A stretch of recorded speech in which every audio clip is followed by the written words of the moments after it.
guys!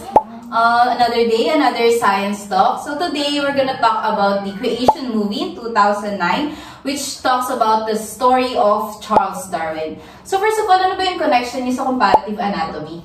I think pinapakita dun yung evolutionary implication and yung concept na homologous structures and natural selection and paano niya maano to comparative anatomy. So, para ano ba yung pag-uusapan nating two key themes? First is yung the religious versus scientific views and the emotional and ethical dilemma of Darwin. Charles Darwin. So, first we're gonna talk about do sa religious views. Ano ba yung mga religious views na pinakita dun sa movies? I think yung kasi during that time is Victorian's era, so mas mataas talaga yung religion that time. And yung wife niya din is super religious, so naging contradicting siya sa paggagawa ng theory or yung book, kaya nahirapan siya sa pag-develop ng ideas niya. So, doon naman when it comes to naman sa scientific views, ano yung mga pinakita sa movies? I think dalawa yung talagang pinakita din, which is yung natural selection nga and homologous structure. So, based on our research, ang ibig sabihin pala ng natural selection is the process that causes species to change over time by favoring the survival and production and to adapt the new environment. So, doon nga din papasok yung sinasabi natin na survival of the fittest. And next is yung homologous structure naman is the similar body parts sa different species that shares common ancestors. So, yun nga makita natin doon na yung mga bones, di ba? Pinapakita niya yung pagkakaiba-iba. So, i-connect naman natin siya doon sa sa naging emotional and ethical dilemmas ni Charles Darwin. Ano ba yung mga, doon muna sa emotional dilemmas niya, ano bang nangyari doon?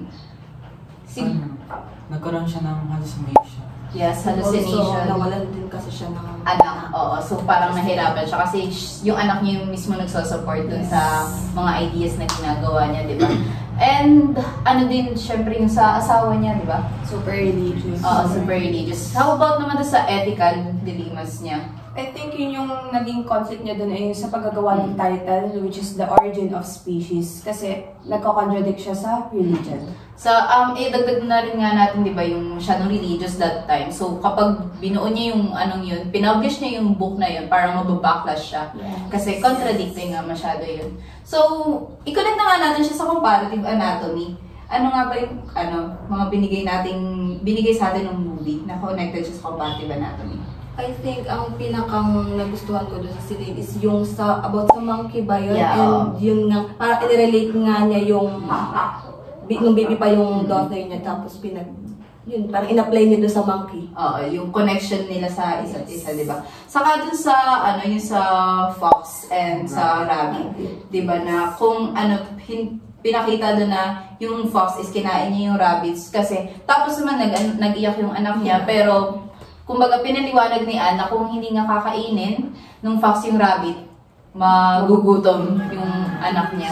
Same goes with humans kasi tayo kailangan natin mag-consume. So, ang kailangan natin is pumatay din ng other species para makasurvive din tayo. Yeah. So, kung sino yung pinakang malakas or siya makakasurvive. Yes. And, yun, sa tingin nyo, ano yung mismong all in all, anong pinapakita sa atin ng movie? So, ano na nga yun, di ba, yung about sa, kung paano nga lang, yung nabuo niya yung movie na, knowing the fact na nagsistruggle siya, di ba, sa mental health niya, knowing na namatay yung anak niya, tapos sa relationship pa niya dun sa asawa niya na medyo religious, di ba? Tapos dun sa, siguro yung naging impact na lang sa atin nung mismong, gawa ni Charles Darwin, since alam naman natin na si Charles Darwin is the father of the evolution.